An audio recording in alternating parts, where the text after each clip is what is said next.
Fala, galera, mais um Teleus Podcast. Muito bom ter você aqui com a gente.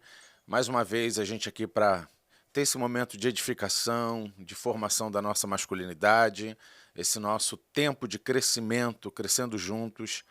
E mais uma vez eu quero te agradecer pela audiência e te pedir, se você ainda não é inscrito no canal, que você possa se inscrever no canal. Se você puder nos ajudar compartilhando, curtindo, comentando esse vídeo, isso nos ajuda muito aqui no crescimento na plataforma do YouTube, tá bom? Hoje nós estamos com um irmão muito querido, que na verdade é um dos responsáveis desse podcast acontecer, foi quem me encorajou muito para que isso acontecesse. E está hoje aqui com a gente. Eu estou tendo o privilégio de ter aqui com a gente o Bispo Francisco. Opa! Bispo aqui da Sara Nossa Terra do Recreio, Comunidade Evangélica Sara Nossa Terra do Recreio. O Bispo Francisco é um irmãozão, né, que vem me encorajando aí nesse processo. E hoje a gente vai estar falando sobre o tema Repensando a Agressividade Masculina. Vou deixar ele se apresentar melhor. Bispo Francisco, bem-vindo, obrigado aí por estar com a gente. Privilégio, Jean, privilégio estar aqui, privilégio participar desse projeto que é muito importante. Nós temos nós ensinamos tudo, né? Menos ensinar a ser homem, né? Então existe uma lacuna, um abismo, né, muito grande, né? Nós esquecemos de ensinar os homens a serem homens, verdadeiramente serem homens. Então, privilégio estar aqui com você. Eu sou bispo lá da Sara Nossa Terra do Recreio, tenho uma regional aqui no Rio de Janeiro e trabalho muito com casais, né? Então, a forte da nossa igreja é casal, casamento, família, né? Então, esse assunto o homem é completamente envolvido, está em primeiro lugar, né? Inclusive, vocês têm um curso, né, sobre questão de crescimento emocional. E estamos aí crescendo nesse... Porque a sociedade não deu respostas para essa masculinidade, a falta da masculinidade, a sociedade não deu resposta. Então, a igreja precisa dar essa resposta. Sobre essa questão da agressividade masculina, a gente tem, né, muitos dados hoje dessa questão de feminicídio, essa questão de mulheres sendo agredidas. E como que o senhor vê essa questão? Olha, eu tenho certeza que esse podcast será muito vai dar muita confusão, porque Que bom. a gente vai falar coisas aqui que irão com certeza desagradar muita gente, né? Então, a agressividade masculina nada mais é da imperfeição da criação do homem e da mulher também, né? Então, lá nos primórdios, quando a gente fala sobre família, sobre papel do homem e papel da mulher, se o homem estivesse no papel de homem e a mulher no papel de mulher, nós teríamos uma família mais saudável. Tendo uma família mais saudável, filhos saudáveis e filhos que vão poder sofrerem frustrações. O problema hoje da agressividade masculina é que nós estamos criando homens que não têm tolerância à frustração. A frustração para eles é alguma coisa assim muito... eles não conseguem suportar. É insuportável uma frustração. Você me desapontou. Pronto. Acabou, né? Então, assim, as mulheres hoje, elas estão cada vez mais aceitando qualquer relacionamento por falta de homem, né? Quando eu digo não é falta de homem, sexo masculino, é homem que assuma o seu papel, né? E elas aceitam e aí partem para achar que ele vai melhorar, achar que ele vai mudar, achar que eu vou mudar ele, eu vou mudá-lo, vou mudar a maneira dele ser, ele está um pouco nervoso. Aí pronto, e lá na frente acontece o que tem acontecido. O nosso país é o 5º país com o maior índice de feminicídio. Olha só que coisa terrível, né? E esse número só cresce. Só cresce, só cresce, só cresce. E 80% das agressões às mulheres e às mortes são de pessoas dentro de casa. Aí piorou, né? Eu acho, assim, também acho que isso pode, né, causar algum tipo de, de rejeição com o que eu vou dizer. Mas eu acho também que essa questão da agressividade, e é legal a gente deixar claro que existe uma agressividade positiva, né, que é a Claro, questão claro. Tomar posição. tomar posição, né, do cara ser aguerrido, e até mesmo dessa questão da violência, porque o problema tanto não é agressividade, mas como a gente canaliza a agressividade, né? Jesus entra no templo muito agressivo, mas para realizar algo que era justo. O problema é que a gente canaliza a agressividade para isso, para transmitir uma raiva que tem a ver com a minha carência, com o meu vazio, com as minhas frustrações, né? Com aquilo que eu quero. Jesus ele é agressivo para cumprir uma vontade de Deus e não para cumprir sua própria vontade, né? Aquilo que você está falando. Mas a questão é a seguinte: eu acho que junta essa questão, que talvez seja isso que você esteja dizendo, essa questão da infantilização do homem, né? Um homem muito imaturo, muito infantil, aquele homem que foi muito mimado pela mãe e que agora casa, ele quer encontrar uma segunda mãe. Exato. E aí isso cria uma crise muito grande. Eu lembro que você tinha falado uma vez sobre essa questão da mãe dominadora, né? Então causa essa crise, porque ele chega no casamento, ele encontra uma mulher e não uma mãe, né? E agora ele não aceita o não. E aí Você sabe, isso... a teoria do Freud é interessante, né? Ele disse que o homem, a criança tem que ser castrada. A criança. Tem que ser castrada. Por quê? Porque a mulher tem a criança pela vagina. A criança se torna o prazer da mãe. Isso é normal.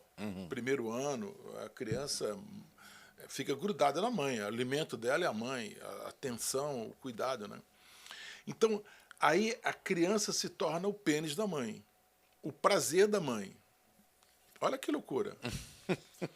Então, fica grudado na mãe. E aí entra o homem, o pai. O que o pai tem que fazer? Castrar, tirar a criança da mãe. Que seria o normal, que é o normal. E aí fala assim, não, pega, esse garoto é meu também, não é só seu. Né? O que o homem tem feito? O homem tem se ausentado desse papel. Então cria-se um garoto, uma menina, um garoto, completamente apegado à mãe, completamente dependente da mãe. Né? O garoto chega para o pai e fala assim, ô pai, eu posso jogar bola? Fala com sua mãe. O pai, eu posso falar com sua mãe? Aí o que ele aprendeu? Pô, é minha mãe. Onde é que está o poder?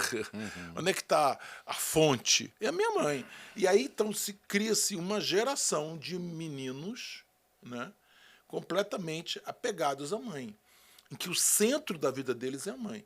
E a mãe, o que é a mãe? A mãe é meu filho.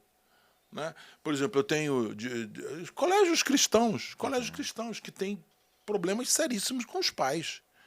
Por quê? Porque os pais não colocam limite para os filhos. Quando o colégio coloca o limite para o filho, é um terror. Como é que você falou uma coisa dessa para o meu filho? Como é que você... Por que meu filho está errado? Entende? Assim, é impressionante. É impressionante. Você não pode frustrar meu filho. Você não pode dizer não para o meu filho. Então, assim, imagina isso, uma pessoa com 25, 30, 35 anos tomando um fora de uma garota, dizendo, eu não quero mais namorar você. Entendeu? Então, assim, o papel do pai, que é castrar, o papel do pai... Eu conheço casais que os filhos dormem no meio do casal até hoje. O guri com 7 anos, 6 anos. Ah, não, porque ele passa mal. Entendeu? Então, assim, cadê esse pai? Que falou assim, não, ô garotão, você tem um quarto, vai lá pro seu quarto. Você tem uma cama, vai lá pra sua cama. No seu lugar não é aqui, não. A sua mãe é minha. Não é sua. Entendeu? E aí o garoto que se torna o quê? O prazer da mãe, a vida da mãe. Entendeu? Outro dia eu tava conversando, eu convidei uma pessoa, assim, vamos fazer uma viagem, estou pensando em ir para Israel e vamos ficar 7 dias em Israel, 10 dias em Israel, eu queria que vocês fossem comigo. Ela falou assim, como? Como é que eu vou deixar meu filho? Eu tenho que levar ele para a escola. como? Como é que eu vou ficar 7 dias sem meu filho? Eu falei, cara, o que você está criando, hein? Desculpa, eu não falei isso, mas você está criando um monstro. Aí eu entrei no Instagram dessa pessoa, tava lá, mãe do garoto. Vamos inventar um nome, Claudinho. Mãe do Claudinho. O que ela é? Mãe do Claudinho. Essa é a identidade dela, né? Essa é a identidade dela. O que ela faz na vida? É o Claudinho. Qual é o meu prazer? É o Claudinho. Quer dizer, eu já sei que o casamento dela é muito ruim. Nem sei se tem sexo nesse casamento. Porque o prazer dela é o Claudinho. Gente, eu fiquei assim aterrorizado. Eu falei, gente, que monstros que nós estamos criando. Nós estamos criando monstros. Entendeu? Então, assim, eu acho que a agressividade masculina tem que mexer na família. Ou seja, o homem tem que ser homem, a mulher tem que ser mulher. O homem tem que ser pai, a mulher tem que ser mãe. Se esses papéis forem corrigidos, não existe lá mais tarde agressividade. É porque parece que vira um ciclo, né? O homem não assume o seu papel de homem, aí isso gera uma mulher amargurada, uma mulher que tem ali uma ferida. Essa mulher tenta suprir essa carência no filho, né? Como você está dizendo, essa carência vai sendo suprida no filho. Aí ela canaliza tudo no filho. Eu conheço casais, a gente já tratou casais, de que o filho era um filho de 10 anos, era o conselheiro da mãe. A mãe ficava falando das frustrações com o pai pro filho e tal. E aí esse filho, né, assume as dores da mãe e fica ali. Eu conheço, né, pessoas até hoje, o cara já velho, já, né, casado, seus 40 anos, e o cara batendo de frente com o pai por causa da mãe e tal, né, tentando ser o defensor da mãe, aquela coisa toda. E aí esse filho vai para o casamento, ele não consegue se desvencilhar da mamãe, porque ele acha que ele é o cuidador da mãe, né? Sim. E aí a esposa, ele tenta encontrar na esposa uma mãe, e ele fica nessa guerra com a esposa tem que entender que ele é o pai da mãe, uma disfuncionalidade, uma confusão. Ou ele é o pai da mãe ou é o marido da mãe. Né? Ou é o marido da mãe, né? Ele não consegue se desvencilhar emocionalmente. Então ele é casado sexualmente com a esposa e casado emocionalmente com a mãe. Tem muito isso. E eu acho que ainda a gente tem um agravante, que é a questão do feminismo. Então, o homem tem a sua agressividade, e hoje a gente vê muitas mulheres sendo agressivas, e o homem vai levar isso nas últimas consequências, né? O cara vai falar uma coisa para a mulher, não aceito isso, não quero isso, e não que a mulher tenha que abaixar a cabeça, mas aí a mulher também tem a questão do empoderamento, e ela também tem a sua questão da agressividade. Sim.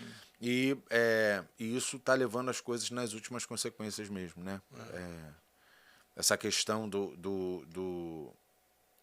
muitos homens de forma, né, violenta, porque o homem é mais forte que a mulher, ainda que a gente tenha alguns casos que o homem... Engraçado, eu estava ouvindo um irmão dizer o seguinte, que ele tem um trabalho com cuidado com mulheres violentadas, né? Mulheres que foram agredidas pelo marido. E aí eles têm um trabalho que eles pegam aquela mulher, eles denunciam o marido e tal. E aí ele falou que esses dias ele foi procurado por um marido. E o marido veio pedir ajuda para denunciar porque a mulher o agredia. E aí ele falou, cara, é novo para mim, mas vamos lá. Fez todo o processo com o advogado e tal, foram na delegacia para denunciar. E aí ele falou, cara, que não... O pessoal lá ficou zombando e tal, e o pessoal não acatou a denúncia. Não fez o BO. Não fez o BO. E aí ele falou, cara, eu fiquei assim, é estranho né? Ele falando, é complicado pro homem, porque o cara tinha falado que a esposa tinha dado um tapa na cara dele. E ele segurou. Ele falou, cara, quis muito revidar, mas segurei. E aí ele falando o seguinte, cara, se o homem revida, ele é um agressor. Se ele denuncia, é o banana. Ele falou, cara, o homem está numa situação complicada, porque se ele agride, se ele revida, ele é agressor. Mas se ele não agride e ele vai denunciar, imagina um homem chegando na delegacia e falando, tô aqui para denunciar porque minha mulher me bateu. Aí o cara é o E banana. eu acho que ela vai me bater de novo. Tô pedindo medida protetiva. Mas a gente tá rindo, mas, tipo assim, muitos homens vivem essa agressão psicológica. Eu conheço homens. A gente uma vez teve uma reunião, vimos uma mensagem do Paul Washer, tivemos uma reunião de homens, e o Paul Washer muito duro, né? Aquele jeito dele mesmo. E aí um irmão, que era até diácono na nossa igreja, foi muito tocado. E o Paul Washer falando praticamente o seguinte: hoje os homens não deveriam ter não deveriam ter casado porque são egoístas demais para uma vida a dois, né? Pensam muito em si mesmo, e não deveriam ser pais porque são preguiçosos demais para treinar uma criança. E aí isso chocou muito o irmão, e o irmão era meio, né, muito passivo mesmo. E aí no final ele me procurou e ele falou: pastor, eu quero ser esse homem. Eu quero ser esse homem, eu quero liderar minha casa, minha esposa tem muitos problemas que precisam ser confrontados, eu quero confrontar. Mas ele falou, mas se eu confrontar minha esposa, ela não vai aceitar e ela vai revidar e e se eu entrar numa discussão com minha esposa, ela vai levar até as últimas consequências. E se preciso for, ela vai me agredir. E o que eu faço? Aí ele falou, eu encontrei, o caminho que eu encontrei para ter um casamento tranquilo foi o ser um banana. Ser omisso. Ser omisso. Mas isso a grande maioria dos homens é assim, dos casamentos é assim. Você falou um pouco do feminismo, eu acho que a gente tem que falar um pouquinho desse feminismo também. Porque olha só, o copo vazio está cheio de ar. Já dizia Gilberto Gil. O que quer dizer o seguinte? Tirou a água, entrou o ar. Né? Quer dizer, tira a liderança do homem, a mulher tem que tomar uma posição. Eu tenho que fazer alguma coisa. Alguém tem que fazer alguma coisa. Se você não decide, eu vou decidir. Então, por que existe o feminismo? Existe feminismo porque o homem se ausentou. E o homem falha de caráter. Né? A menina se apaixonou pelo cara, o casal, aquele negócio, namoro, relação sexual, e vamos construir uma vida. Daqui a pouco ela descobre que ele tem uma namorada, 2 namoradas, 3 namoradas, fora do relacionamento. Aí ela termina. Aí arranja outro rapaz. Que realmente arranja no lugar onde não devia arranjar, né? Na rua, né? E aí começa, e aquela coisa toda, aí traição. O que ela descobre? O homem não presta. Por isso, hoje, o grande número de lesbianismo. Por quê? Porque eu confio mais na mulher. Ela não vai ser o suprassumo do meu prazer, mas pelo menos eu tenho uma pessoa que faz companhia para mim, que vai viver comigo, que já frustrou também do outro lado, vamos viver junto e acabou. O problema aqui vai ser menor. Então, o copo vazio está cheio de ar. O que está acontecendo? Por falta de masculinidade, por falta de um posicionamento do homem, aquele posicionamento que nós fomos criados para isso, propósito, né? Nós fomos criados para sermos homens, para governar, para suprir, né? Para dar propósito, para dar direção, e etc, etc. Como existe esse vazio, tudo de errado entra. Né? Tudo de errado entra. Hoje as mulheres não acreditam mais nos homens. Uma vez eu estava num consultório médico e tinha uma opção de mulher conversando e elas estavam conversando sobre as traições que elas estavam fazendo. Eu estava lá. Elas não tinham mínimo pudor de dizer assim, tem um cara aqui, vamos, né, trocar de assunto. Não, o assunto era traição. Então, assim, olha só, a que nível nós chegamos. Por quê? Porque os homens traem. Por quê? Porque os homens não são homens. Porque os homens não têm palavra. Né? Os homens, eles não têm cérebro, têm testículos, né? Então, assim, nós estamos numa sociedade extremamente sexualizada, né? Você vê, hoje São Paulo, você sabe qual é o produto imobiliário de São Paulo hoje? Um apartamento de 10 metros quadrados. 10 metros, tem uns que tem 20, 30. É o que eles chamam de estúdio. É barato fazer, vende caro, porque é pequeno, mas vende 1 metro quadrado caro. E por quê? Porque o homem hoje não quer mais ter família. O homem quer ter uma mulher hoje, uma mulher amanhã, depois outra mulher. E as mulheres também querem ter sua própria vida. Por que as mulheres estão indo para o mercado de trabalho ferozmente? Por quê? Porque elas já perceberam que o homem não vai suprir o lar dela. Então, assim, eu volto a falar. O homem precisa ser homem e a mulher precisa ser mulher. O homem precisa ser pai e a mulher ser mãe. Se fizer isso, nós não teremos agressividade mais tarde. Agora, eu acho que nesse podcast a gente precisa falar um pouquinho sobre solução, hein? Nós só estamos falando do problema. Só diagnosticando o problema.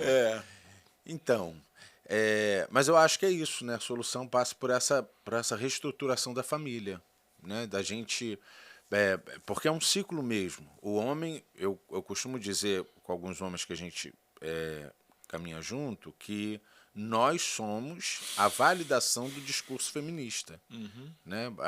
A mulher ouve o discurso feminista, homem não presta, homem não sei o quê, a gente não precisa de homem e tal. E aí quando a mulher chega em casa, a gente personifica esse discurso. Aí a mulher fala, a feminista tem razão. E aí cresce um movimento feminista. Então, eu acho que a solução passa pela reestruturação familiar e a reestruturação familiar passa pelo resgate da masculinidade. Né? Por exemplo, quando esse irmão me falou, pastor, mas... E a gente conversou sobre essa questão. Eu falei, cara, é isso. A mulher passa a ser o cabeça porque o lar precisa de um cabeça. Claro. Quando o cabeça sai do lugar, a mulher assume. E como é que faz esse trabalho agora, né, de resgatar essa liderança, de resgatar essa autoridade? É um processo. Ninguém vai resgatar num dia aquilo que abriu mão por anos. É um processo de resgate de autoridade. E não se resgata a autoridade com autoritarismo. Se resgata a autoridade com sacrifício. Certo. Né? É uma conquista. É uma conquista de um espaço que você abriu mão. Então, eu acho que toda essa questão da agressividade masculina, que tem a ver com essa infantilização do homem, né? O homem querendo na esposa uma mãe. Eu trabalhei com um grupo de homens e os caras tudo barbado, já grande, o discurso dos caras era o seguinte, cara, como é que eu vou encontrar uma coroa rica que vai me sustentar pro resto da vida? Então, o que eles querem? Uma mulher para eles assumirem, né, a responsabilidade, renunciarem por essa esposa, sacrificarem por essa esposa, morrer por ela? Não. Eles querem uma segunda mãe que vai sustentar, pagar os boletos, pagar, né, comprar a roupa dele. Eles querem mãe, eles não querem, né? E aí, quando a mulher não quer ser mãe, por exemplo, eu tenho uma pessoa na minha família que o cara não come se a mulher não come. Não é que ele fica chateado. Não, ele não come se a mulher não botar o prato dele. Se é a minha esposa, vai ficar com fome. Por quê? Porque, cara, o cara é essa questão da infantilização do homem. O cara quer uma mãe. Agora, olha só, eu sou apaixonado pela igreja, né? Bill Hybels já dizia, a igreja é a solução do mundo. Né? A igreja é a solução do mundo. A igreja é a coisa mais importante do mundo. Porque o melhor lugar para o homem aprender a ser homem é na igreja. Porque lá, com as pregações, com as palavras, com o relacionamento, com o trabalho de família. Porque nós estamos falando de... Bom, o problema está lá na família. Tá, mas e tal? E o cara já está com 30 anos, 35, e agora? Desiste? Né? Tem que haver assim, eu tenho que me enxergar. A palavra de Deus, ela tem um espelho na frente. Quando eu ouço a palavra, eu me enxergo, eu vejo as minhas dificuldades, eu vejo as minhas limitações, eu vejo os meus erros. Né? Quando eu entendo amai a vossas mulheres como Cristo amou a igreja, eu entendo que eu preciso ouvi-la, eu preciso validar, né, o que ela diz, eu preciso fazer com que ela tenha mais espaço, né? Eu tenho que buscar um modelo para o meu casamento, né? Um novo modelo para o meu casamento. Então, tudo começa com arrependimento. Né? Quando eu percebo que eu tenho fragilidades. Né? O pior de tudo é quando a esposa chega para mim e fala assim, ele não pede desculpa. Aí não adianta, ele pede. Ele falou isso, falou aquilo, e ele acha que está normal, ele não pede desculpa. Quer dizer, falta o quê? Arrependimento. Né? Falta quebrantamento. Falta assim, eu preciso aprender, eu preciso receber ajuda. Entendeu? Se houver essa janela, eu preciso receber ajuda, eu preciso de ajuda para o meu casamento, pronto. Porque, deixa eu te falar uma coisa, Jean, eu acredito que a mulher quer ser mulher, no seguinte aspecto, ela quer ser ouvida, ela quer ser validada, mas ela quer estar no papel de mulher. Então, assim, se eu falar, ela surta. Não, eu acho que não. Pode surtar até no primeiro momento, mas depois, se eu mantiver firme a minha posição, vai haver um ajuste. Né? É igual você coloca duas substâncias químicas dentro de uma vasilha, elas se misturam, voltam ao que é antes, se misturam, voltam ao que é antes, se misturam, até um certo ponto que elas se misturam, realmente. Entendeu? Então, assim, eu acho que o homem precisa dizer o que ele quer, ouvir a mulher, sua esposa, o que ela quer, quais são os pontos. O que eu posso melhorar? Né? Tem certas situações. E eu preciso validar o que elas estão falando, porque eu tenho que levar em consideração o que a minha mulher fala. Porque a minha mulher é a pessoa que mais me conhece hoje. Né? Mora comigo. Moramos juntos. Né? Então, preciso validar o que a minha esposa fala. Deixa eu te contar um negócio. Uma vez, eu fiz já tinha uns 3 ou 4 anos de casado, eu fiz uma brincadeira com a minha esposa. Brincadeira. Aí ela falou assim, você não faz mais isso comigo, porque eu não gosto dessa brincadeira. Meu pai fazia isso comigo, eu não gostava. Não faça essa brincadeira mais comigo. Tá legal. Nunca mais eu fiz. Olha que já são muitos décadas de casamento. Nunca mais eu fiz. Por quê? Eu respeito ela. Mas ela posicionou. Ela disse, eu não gosto dessa brincadeira. Eu posso fazer essa brincadeira até com você. Mas com ela eu não posso. Por quê? Porque ela disse, eu não gosto dessa brincadeira. Tá entendendo? Então, assim, essa coisa de ouvi-la e validar. Por que você não gosta? Não vamos brigar agora porque você não gosta disso? Não, você não gosta, acabou. Tem que respeitar você. Né? A mulher é feita de um material diferente da gente. Não somos do mesma substância. Nós somos... O homem é muito duro, né? O homem é muito... o homem é feito de uma substância mais dura. Né? A mulher não. A mulher é mais... como eu diria? Ela é mais...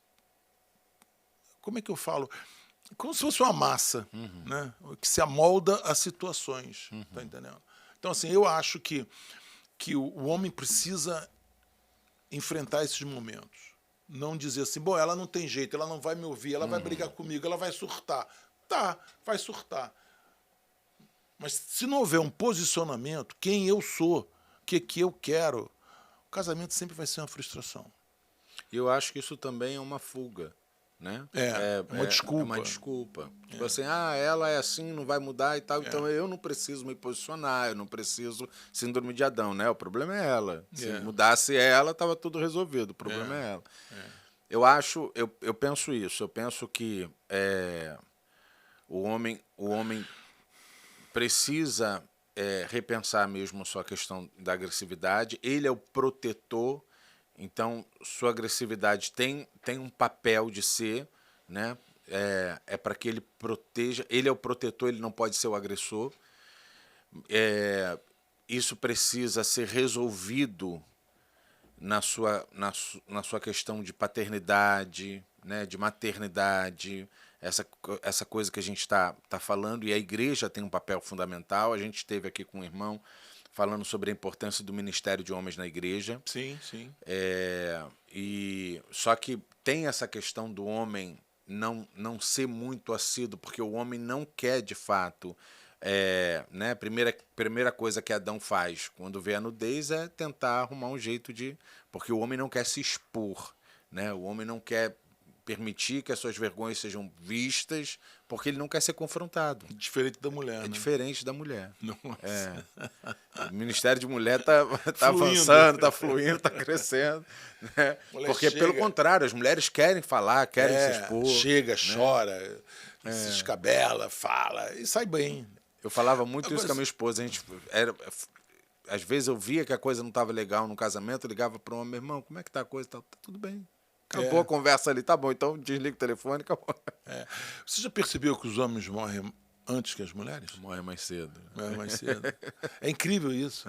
É incrível. Os homens morrem muito mais cedo que as mulheres. Porque eles não. A emoção deles é terra arrasada, né? O cara não conserta nada. O cara tá cheio de buraco, né? É um Titanic o cara. Né? E não conserta nada. Então vai levando, a gente vai levando, a gente vai levando, a gente vai levando e acaba que o cara morre de qualquer coisa, né? É isso mesmo, é verdade.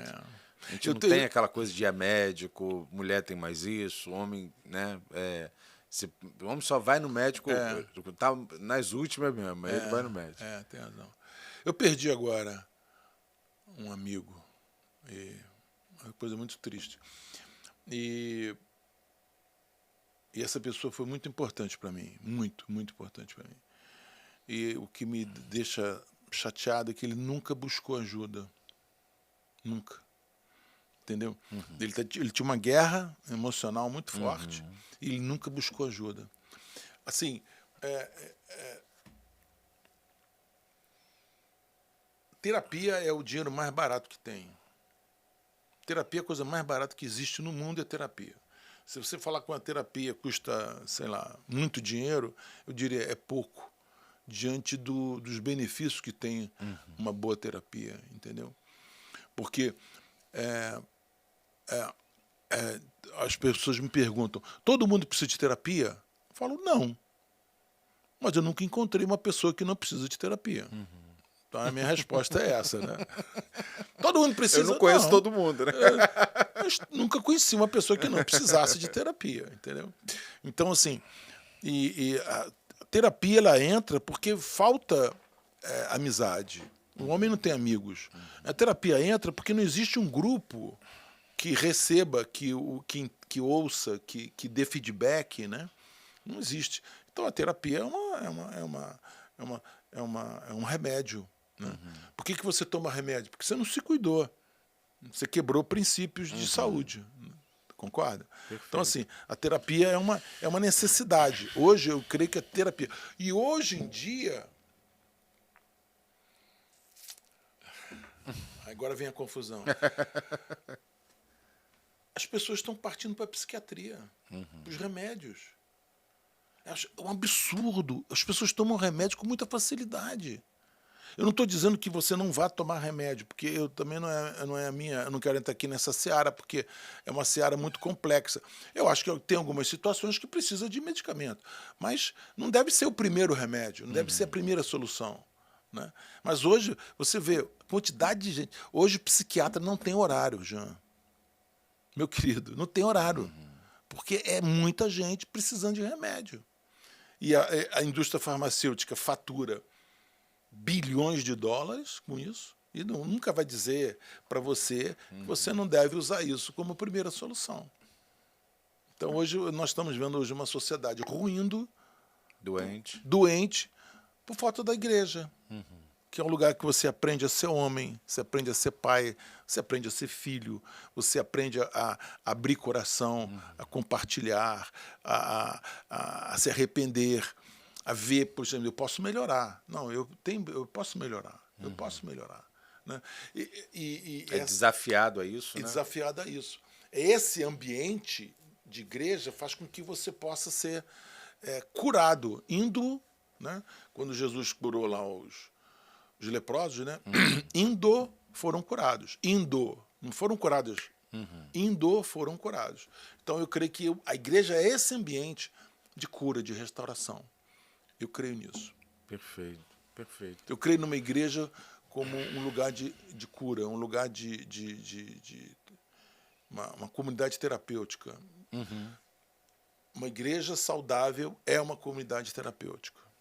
É esse ambiente de reestruturação, né? Exatamente. Onde a pessoa se desarma. Eu costumo dizer, né, aquela passagem de Tiago, que Tiago diz que a gente deve orar ao Senhor, pedir perdão, e que a gente deve confessar os pecados uns aos outros e orar uns pelos outros para ser curado. Exatamente. Então a gente, quando criança, a gente é muito honesto, a gente é muito sincero, aquela coisa de criança, não mente, se gosta, gosta, se não gosta, não gosta. Aí logo a gente vê que isso não é legal, né? Os próprios pais falam, não pode falar isso, você não gosta do seu time, mas não pode dizer isso para ele e tal. E a gente vai ensinando a criar máscara para gente, a colocar máscara para a gente poder, né, conseguir se socializar. E a gente vai colocando máscara. Aquela coisa que o Lulu Santos diz, né? Não leva o personagem para a cama, pode acabar sendo fatal. A gente vai usando máscara e a gente vai criando tanto personagem, daqui a pouco a gente esquece já de tirar a máscara, a gente já não sabe quem é a gente, quem é o personagem. E a igreja deveria ser o lugar onde a gente chega e, ufa, aqui eu não preciso de máscara, eu posso tirar a máscara, eu posso me expor, né? Estou num lugar onde eu vou ser tratado, onde eu vou ser curado. E, infelizmente, a gente chega na igreja, a gente quer colocar outras máscaras para parecer que é o que não é, para parecer o casamento perfeito, para parecer, né, que é o santarrão e tudo mais. E ali deveria ser o lugar onde a gente pode, de fato, abrir o coração, encontrar, né, irmãos que vão nos tratar, nos exortar. Você estava falando a questão da amizade. Tem um documentário, eu não vi ainda, mas eu estava participando de uma reunião com alguns irmãos, e um irmão falou desse comentário, achei interessante. Um documentário que fala sobre comunidades de pessoas que viveram mais de 100 anos. Está na Netflix todo isso. mundo está falando sobre isso. Eu não vi, não. Eu também não vi. E ele falando que o interessante é que nesses lugares onde as pessoas vivem mais de 100 anos, o que eles encontraram em comum é que em todos esses lugares havia uma comunidade de relacionamento intenso, profundo, um lugar mesmo. Nessa cidade aqui, os homens se reuniam lá, tinha um clã de homens lá que eles se reuniam para compartilhar a experiência, e o quanto isso é saudável para o nosso, né, o quanto isso é terapêutico, é curador. Eu entender que eu não sou perfeito, eu não sou o homem que eu deveria ser, né? Eu tenho traumas, eu tenho problemas que eu tive com meu pai, eu tenho problemas que eu preciso ser tratado da minha mãe, problemas que eu tive que precisam ser tratados. E que eu não quero tratar, eu quero abafar isso, eu quero, né, vender imagem de que está tudo bem, vender uma imagem. E o que isso acarreta de problema para o meu casamento, para a minha família, o quanto isso mantém esse ciclo destrutivo na vida dos meus filhos, nos seus casamentos. Eu conversei até com um irmão aqui, de um psicólogo, ele não é psicólogo, ele é até difícil falar, ele é neuropsicopedagogo. E ele falando o seguinte, que o pai, no seu papel de homem, e a mãe, no seu papel de mulher, eles não são as pessoas que vão gerar um ambiente saudável para a formação de masculinidade de um menino e da feminilidade de uma menina. Eles não vão criar esse ambiente, eles são esse ambiente. Quando o pai exerce o seu papel de homem e quando a mulher exerce o seu papel, a mãe exerce o seu papel de mulher, eles são o ambiente em que essas crianças vão ser formadas de forma saudável.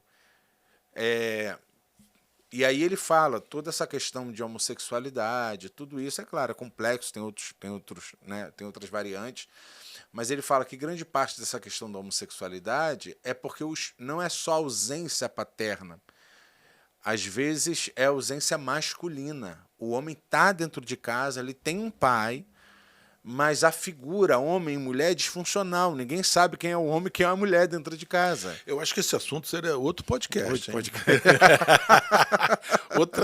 Nós estamos entrando numa seara aí bastante interessante, né? Bastante interessante. Eu quero dizer para você, Jean, que eu tenho uma frustração. A frustração que eu tenho as pessoas se recusam a sentar na mesa do banquete. Entendeu? Isso é terrível, isso, né? Eu vejo pessoas se sabotando o tempo todo. Pessoas que têm uma oportunidade tão grande, né? Hoje nós temos a internet, hoje nós temos livros, hoje nós temos podcast, hoje nós temos tanta coisa, tanto recurso, e as pessoas estão cada vez se escondendo mais, né? Entrando na toca, né? E isso para mim me causa até um certo desespero, né?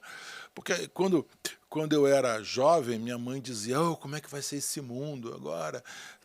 Maconha", né? Naquela época era maconha, hoje é Tanta coisa. tanta coisa que você já nem sabe. Eu posso falar alguma coisa aqui, alguém diz assim: "Isso já era". Já tem outro.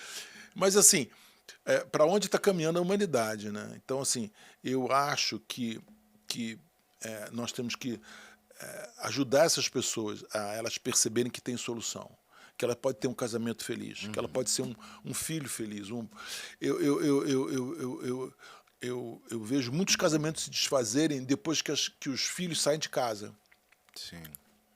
porque foi um casal que nunca conseguiu consertar seus buracos. Eu estou agora administrando um casamento de 40 anos em que aparentemente não tem solução, dado ao nível de agressividade, né? E por quê? Nós existimos enquanto os filhos estavam aqui. Nós existimos por causa dos filhos. Quer dizer, não criamos um relacionamento, não criamos uma intimidade, não criamos uma admiração, né? Porque você sabe qual é o melhor remédio para o seu filho? É você ter um casamento feliz. Você e sua esposa. A ponto de você dizer assim: não, esse é o meu tempo. Você fala assim, alguém pode dizer assim: mas você não está sendo egoísta? A melhor coisa para o seu filho é você ser egoísta. Não, esse aqui é o tempo, meu tempo com a minha esposa. Isso aqui é o meu tempo com o meu marido. Não, você é daqui para lá, daqui para cá, somos nós dois, entendeu? A criança entender assim: existe um casamento, existe um relacionamento. Eles são felizes por causa disso. A melhor forma de você ajudar seu filho a ser um pai é ser feliz no seu casamento. Isso é importante. E tem muita gente que acha que... Porque hoje se quer dar tudo para o filho, né? A história do iPhone, né? Dar um iPhone para o filho, que acho que isso é o máximo, dar um iPhone para o filho. Achar que isso achar isso que você está sendo pai. Né?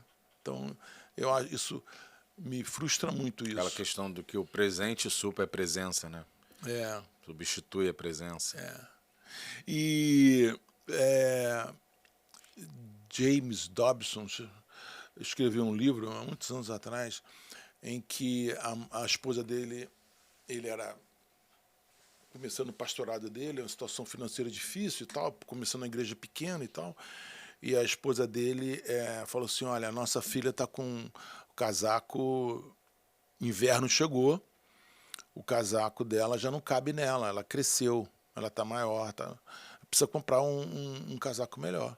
Ele falou: quanto custa? Custa tanto. Dá o dinheiro para ela, fala para ir passar lá na loja e comprar. Aí a menina foi e gastou o dinheiro com besteira. Saiu com as amigas e torrou a grana. E chegou em casa: não comprei. Porque... Aí eu falo: pai dela, não tem problema, filha, não tem problema. Você vai ficar com esse casaco que você tem. Aí a menina cresceu, o casaco não cabia nela, os pais não deram dinheiro para ela comprar um novo casaco. Ela passou o inverno todo com aquele mesmo casaco. Quando eu li aquilo, eu acho assim: eu não sou capaz de fazer uma coisa dessa. Mas ele ensinou, ela falou assim: eu ensinei minha filha a valorizar o dinheiro, eu ensinei minha filha a ter propósito, eu ensinei minha filha a ter responsabilidade. Nós não estamos fazendo isso. Nós estamos criando, desculpe a palavra, monstros que só querem fazer o que querem. Por isso que nossas cadeias estão cheias. Né? Nossas cadeias estão cheias. Por quê? E quem visita é a mãe, né? O pai não visita, né? Você sabe que o cara do Bop, né? Tem um cara do Bop que, quando sobe morro e prende gente e tal, ele faz 3 perguntas pro meliante: cadê teu pai? Ele dá 3 respostas: não tenho pai, morreu, tá preso. Nossa. Aí, por isso agressividade, por isso falta de limite, né? E assim por diante. Eu tenho uma frustração muito grande. Por quê? Porque eu vejo que nós temos solução. Basta eu me arrepender e buscar essa solução. Existe solução para o casamento, existe solução para a masculinidade. Basta eu querer. Passa por essa autoanálise, né? De eu entender que eu não sou o... E que às vezes o que a minha esposa fala, que é aquela história de Naamã, né? Naamã lá fora, respeitado, famoso, reconhecido. Porém em casa, né, quando tirava a capa, todo mundo em casa via... Aí a menina que estava lá trabalhando, empregadinho e tal, ó... Tem solução. Tem solução. Né? Mas é difícil, às vezes, a gente entender que a voz de dentro de casa pode ser a voz de Deus. Opa! Não é? Pérola, essa é uma pérola, hein? Isso é uma pérola. Porque às vezes a gente ouve, né, fora, se um pastor fala, se a pregação fala tal. Às vezes a esposa está confrontando e a gente está reagindo, a gente está brigando porque não ouve a voz da esposa como uma voz de Deus. Né? Que é a pessoa que mais conhece a gente, que é quando a gente tira a capa. Né? Quando eu chego em casa, tiro minha capa pastoral, minha esposa vê as lepas e diz, ó, você precisa consertar isso, você precisa... E a gente reage com agressividade, mas na verdade, às vezes é a voz de Deus dizendo, cara, procura ajuda. Né? Vai lá, abre o coração, confessa para alguém, né? Se expõe. Às vezes a agressividade da esposa é um pedido de socorro. Se você, né? Se você não fizer nada, isso aqui não vai mudar. Isso aqui, sabe? Você precisa ser pai dessa criança, você precisa ser marido, você precisa sacrificar, você precisa sair do videogame, né? Às vezes é um pedido de socorro. Exatamente. Vem me ajudar, né? Venha ser pai, né? É isso aí. Eu acho que a gente está vendo hoje uma sociedade que está se desmoronando. Remédio tem, solução tem. Né? E o que eu gosto no caso de Naamã, que você falou muito bem, ele buscou ajuda. Não teve vergonha. Não teve problema de se expor. E outra coisa, o núcleo dele, quando ele chegou, o profeta não atendeu ele. Foi um garoto lá e falou assim, o profeta mandou você tomar banho lá no Jordão. Ele falou assim, pô, se era para tomar banho em rio, eu tomava lá na minha cidade. Os rios são muito maiores. Isso aqui é um riacho, isso aqui é um... Rio Tietê. Não, nem é Rio Tietê, é Rio Maracanã. Aquele riozinho feio, um riozinho pequeno, entendeu? Mas aí a comunidade dele falou assim, pai, puxa vida, se ele te mandasse fazer uma coisa pior, você não teria feito? Faz isso, obedece. Por isso que eu digo que a igreja entra aí. A igreja, não, vamos embora, não vamos fazer. Não, você vai conseguir. Não, vamos embora. Não desiste não. Não desiste não. E ele não desistiu, foram 7 mergulhos. Não é isso? Foram 7 mergulhos. Então, assim, eu acho isso muito importante. A comunidade, com quem você anda? Né? Você anda com aquele cara que fala assim, não, separa mesmo. Poxa, como é que uma mulher pode falar uma coisa dessa pra você? Separa mesmo. Ou aquele cara, não, vamos tentar. Não, vamos. Tem solução. Né? Que comunidade você frequenta? Perfeito. Isso faz toda a diferença. Ou seja, nós temos chance de sentar na mesa do banquete, mas a gente prefere muitas vezes ser leproso, né, o resto da vida. Né? Verdade. Perfeito. Bispo, a gente está caminhando para o fim, infelizmente, né? Isso aqui daria para a gente ter mais uma hora de conversa. Sim. A gente sempre tem um momento no final do podcast que a gente faz uma analogia ao Homem de Aço, né? O Superman.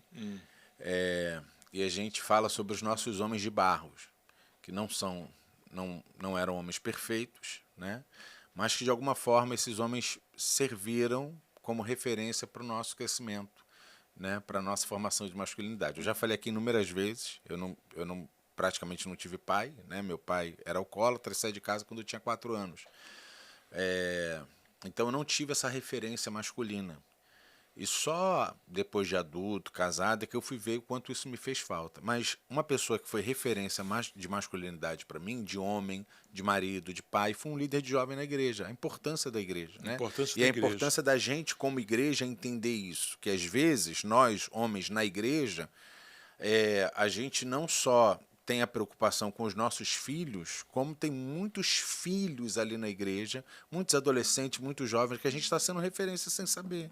Né? Que de repente poderia até ser mais intencional isso, a gente abraçar um jovem, a gente abraçar, né? Porque tem meninos na igreja que estão lutando pela salvação dos seus pais. Então, né? Não tem essa referência em casa.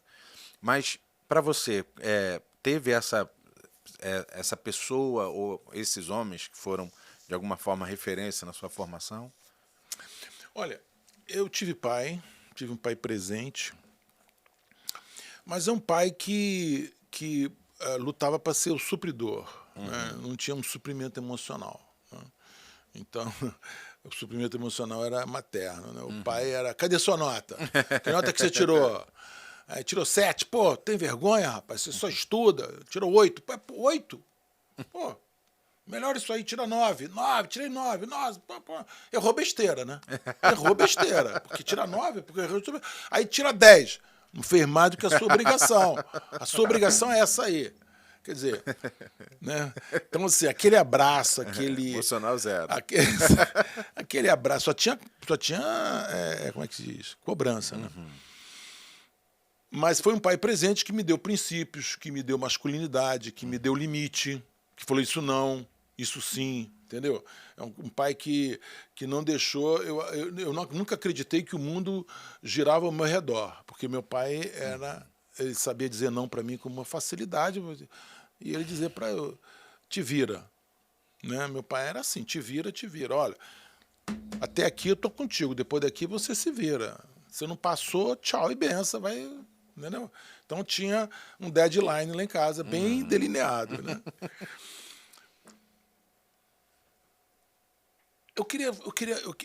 Teve uma família na minha vida, né? A família Curvacho. Né? Eles eram, naquela época, batistas da igreja de Itacuruçá. Né? Então eu entrei naquela família. Né? Tinha um pai, a mãe, muito cristãos, muito apaixonados, e filhos, 4 filhas e um garoto. Moacir foi o cara que me consolidou na igreja. O pastor Joaquim José da Batista de Campo dos Afonsos, ele me falou de Jesus para mim. Falou de Jesus, me confrontou, me chamou, me convidou. Mas aquela pessoa que me aceitou, eu que era espírita, que eu era todas as religiões, lia todos os livros de budismo, de não sei o quê, ele me recebeu e teve uma paciência comigo fantástica. Nunca me confrontou a ponto de ter briga, nunca foi advogado de Jesus. Eu digo que ele não foi advogado de Jesus, ele foi testemunha de Jesus, entendeu? Ele nunca defendeu Jesus, não, nunca. Ele me ouvia e dizia assim, vamos para a igreja. Ele me ouvia e dizia assim, vamos para a igreja. Então, Moacir foi fundamental na minha conversão. Aliás, a família dele foi fundamental na minha conversão, entendeu? Eu tenho essa dívida... Eu louvo a Deus pela vida deles. Né?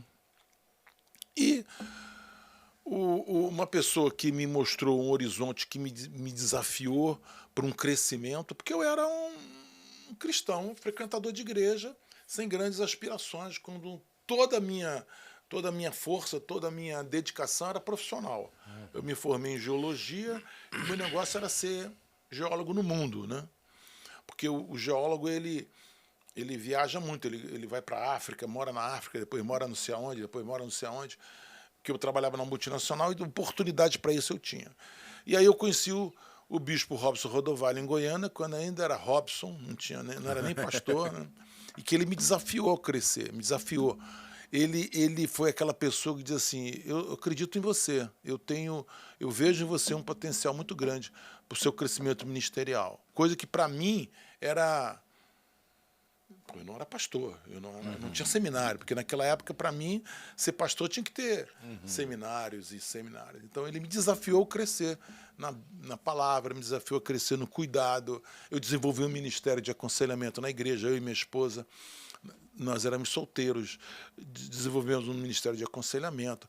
E ele tem me desafiado até hoje. Eu estou aqui no Rio de Janeiro, eu sou carioca, nascido e criado no Rio de Janeiro, na Tijuca. Aí fui por causa da profissão, morei em vários lugares do Brasil, fui para Goiânia, conheci. Aí, por causa da igreja, eu fui para Brasília, para a gente abrir igreja em Brasília, e depois eu vim para o Rio para abrir igreja no Rio de Janeiro. Sara Nossa Terra, Rio de Janeiro. E aí agora já existem outras regionais, outros bispos responsáveis. Mas o Robson, o bispo Rodovalli, ele tem no DNA dele uma capacidade incrível de acreditar nas pessoas. Eu digo assim, olha, se o cara do correio for lá entregar um negócio lá na porta, sai com carteirinha de pastor, porque ele desafia o cara e começa a desafiar, e daqui a pouco daqui a uns anos, o cara é pastor. Entendeu? É desse jeito. Então, ele tem no DNA dele o desafiar, de levantar liderança. Ele tem uma coisa... Isso é um dom que Deus deu para ele. E ele tem toda uma... Hoje nós estamos na terceira geração de pastores, né? E abrindo igreja no Brasil, fora do Brasil, por causa desse DNA de desafiar pessoas. Então, com certeza, ele é um modelo para mim de intensidade, eu diria, de intencionalidade e de posição, né? De sacerdote, profeta, sem exagero, sem máscaras, sem... assim, uma pessoa bem equilibrada. Ele, para mim, é um modelo muito forte. Que benção. Benção demais. Pena que acabou. Pena que acabou.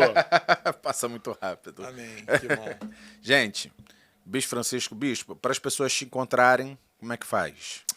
Sara Nossa Terra, Recreio. Nosso endereço, qualquer lugar você encontra, no Google, no WhatsApp, no Waze, né? Sara Nossa Terra, Recreio, ali no Recreio dos Bandeirantes. Quais são os dias de culto lá? Terça-feira, 20 horas, nós temos um culto muito interessante. A gente fala que para pessoas que não querem recuar, né?